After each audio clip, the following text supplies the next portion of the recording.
എല്ലാവർക്കും സ്വാഗതം. ഈ റിവ്യൂ ഇഷ്ടപ്പെടുവാണെങ്കിൽ ഒന്ന് ലൈക്ക് ചെയ്തും സബ്സ്ക്രൈബ് ചെയ്തും സപ്പോർട്ട് ചെയ്യണേ. അപ്പം ശിവൻ വൈജയന്തിയോട് പറയുന്നുണ്ട് അന്ന് നടന്ന സംഭവങ്ങളൊക്കെ. ബാലേന്ദ്രനും മനുവും കൂടി പോയി കൂട്ടിക്കൊണ്ട് വരുന്നതിന് മുമ്പ് ബ്രിജിത്താമ്മ വന്നായിരുന്നല്ലോ അവിടെ മുത്തശ്ശനെ കാണാൻ വേണ്ടി. ആ കാര്യങ്ങളൊക്കെ പറയുവാണ്. ബ്രിജിത്താമ്മയെ പറഞ്ഞ് ഏൽപ്പിച്ച് ഇങ്ങോട്ട് വിട്ടത് ബാലേന്ദ്രനാണ് എന്നുള്ള കാര്യം തൊട്ട് അന്ന് ബാലേന്ദ്രൻ പറഞ്ഞ കാര്യങ്ങളെല്ലാം പറയുന്നുണ്ട്. അങ്ങനെ അവർ രണ്ടുപേരോട് തീരുമാനിച്ച് അലീനെ ഇങ്ങോട്ട് എത്തിച്ചതാണ്. ബാലേന്ദ്രൻ്റെ മകളാണ് അലീന എന്നുള്ള കഥയെല്ലാം പറഞ്ഞു കഴിയുമ്പം ആകെ വിഷമമാവുക കേട്ടോ വൈജയന്തിക്ക് സഹിക്കാൻ പറ്റുന്നില്ല. ആകെ സങ്കടം കണ്ണൊക്കെ നിറഞ്ഞൊഴുകുന്നുണ്ട്. ഇതിനിടയ്ക്ക് ശിവനും കമലയും ഒക്കെ പറയുന്നുണ്ട് ബാലേന്ദ്രൻ ഒരു ചതിയനാണ്, അതുകൊണ്ടാണ് ഇത്രയും വലിയ കൊടുംചതി ചെയ്തത് സ്വന്തം മകളെ വീട്ടിലെത്തിക്കാൻ വേണ്ടി എന്നുള്ള രീതിയിലൊക്കെ സംസാരിക്കുന്നുണ്ട്. അതിനുശേഷം ഈ കാര്യങ്ങളെല്ലാം വൈജയന്തി മുത്തശ്ശിയോട് സംസാരിക്കുമ്പോൾ മുത്തശ്ശി പറയുവാണ്, ഇനി എങ്ങനെയാ മോളെ ആ ചതിയൻ്റെ കൂടെ മോള് ജീവിക്കുന്നത്, നീ ഒന്ന് ഓർത്തു നോക്കിയേ എന്നിങ്ങനെ പറയുക. ഇവിടെയാണ് ഏറ്റവും വലിയ നന്ദികേട് കാണിക്കുന്നത്.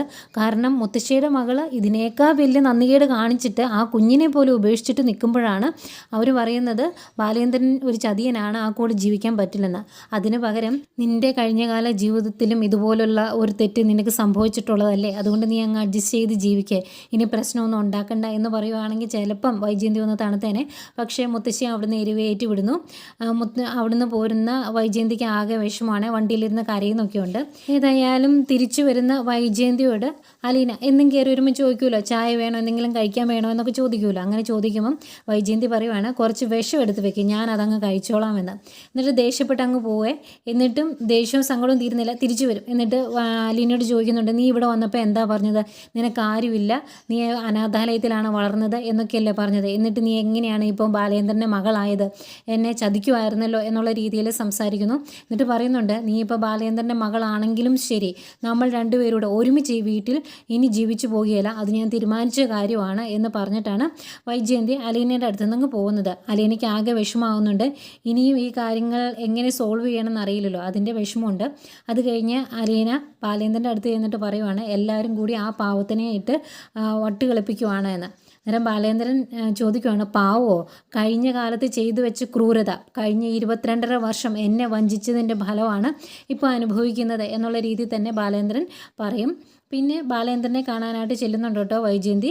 അന്നേരം എന്നെ ചതിക്കുമായിരുന്നല്ലോ, എന്തിനാണ് എന്നുള്ള രീതിയിലൊക്കെ സംസാരിക്കും. അന്നേരം ബാലേന്ദ്രൻ പറയുന്നുണ്ട്, ഞാൻ ചെയ്ത ഒരു ചതി ഞാനിപ്പം തുറന്നു പറഞ്ഞു, ഇനി നിൻ്റെ ജീവിതത്തിൽ ഇങ്ങനെ എന്തെങ്കിലും സംഭവിച്ചിട്ടുണ്ടെങ്കിൽ തുറന്നു പറയാനുള്ള അവസരമാണ് ഇത് എന്നൊക്കെ പറയുന്നുണ്ട്.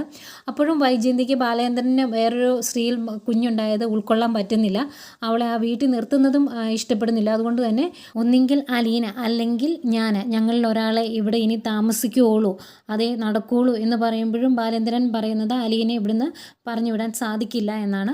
അതുകൊണ്ട് വൈജയന്തി പറയുവാണ്, ഞാൻ ഇവിടുന്ന് ഇറങ്ങുവാണ് എന്ന്.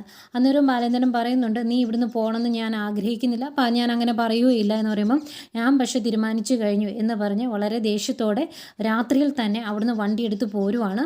എന്നിട്ട് ഇറങ്ങുന്നതിന് മുമ്പ് പറയുന്നുണ്ട്, ഞാൻ ബാലേന്ദ്രൻ്റെ ഭാര്യ ആയിരിക്കണോ എന്ന കാര്യത്തിലല്ല തീരുമാനം എടുക്കേണ്ടത്, എൻ്റെ ഭർത്താവായിട്ട് ബാലേന്ദ്രൻ ഇരിക്കണോ വേണ്ടിയോ എന്ന് ഞാനാണ് തീരുമാനിക്കുന്നത് എന്ന് പറഞ്ഞിട്ടൊക്കെ ആയിട്ട് ഇറങ്ങി പോരുന്ന പോക്കിൽ ഭയങ്കര ടെൻഷനും കാര്യങ്ങളൊക്കെ ആയതുകൊണ്ടാകാം പെട്ടെന്നൊരു വണ്ടി ഓവർടേക്ക് ചെയ്യുമ്പം നിയന്ത്രണം വിടുവാണ് വണ്ടി. നിയന്ത്രണം വിട്ട വണ്ടി ഇടിച്ച് 2-3 തവണ മലക്കം മറിഞ്ഞ് താഴെ വീഴുന്നു. ഇത് ശരിക്കും നമുക്ക് ഒറിജിനലായിട്ട് ഫീൽ ചെയ്യും കേട്ടോ. സാധാരണ സീരിയലിൽ നമുക്ക് പെട്ടെന്ന് അത് ഗ്രാഫിക്സ് ആണെന്ന് മനസ്സിലാവുമല്ലോ, ഇതങ്ങനെയല്ല, നല്ല ഒറിജിനലായിട്ട് തന്നെ എടുത്തിട്ടുണ്ട്.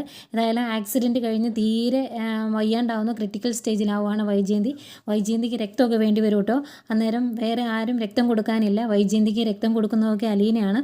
പിന്നീട് വൈജയന്തി നോക്കാൻ ആളില്ല, മുത്തശ്ശിയുടെ കാര്യമേ നമുക്കറിയാലോ, നോക്കാൻ ആളില്ലായിരുന്നല്ലോ. അങ്ങനെ വൈജയന്തി പിന്നീട് അങ്ങോട്ട് നോക്കുന്നത് അലീനയാണ്. ആ ഒരു സന്ദർഭത്തിൽ വൈജയന്തി പയ്യെ ഒന്ന് ഒതുങ്ങുന്നൊക്കെയുണ്ട്. പക്ഷേ മാനസികമായിട്ട് അപ്പോഴും വൈജയന്തിക്ക് അലീനയോട് അടുപ്പമൊന്നും ഉണ്ടാകുന്നില്ല കേട്ടോ. പിന്നെ അങ്ങ് ക്ഷമിക്കുന്നു, അത്രയേ ഉള്ളൂ, അങ്ങ് വേറെ നിവൃത്തിയില്ലല്ലോ. അങ്ങനെ ഏതായാലും ഇതൊക്കെയാണ് പ്രൊമോ ആയിട്ട്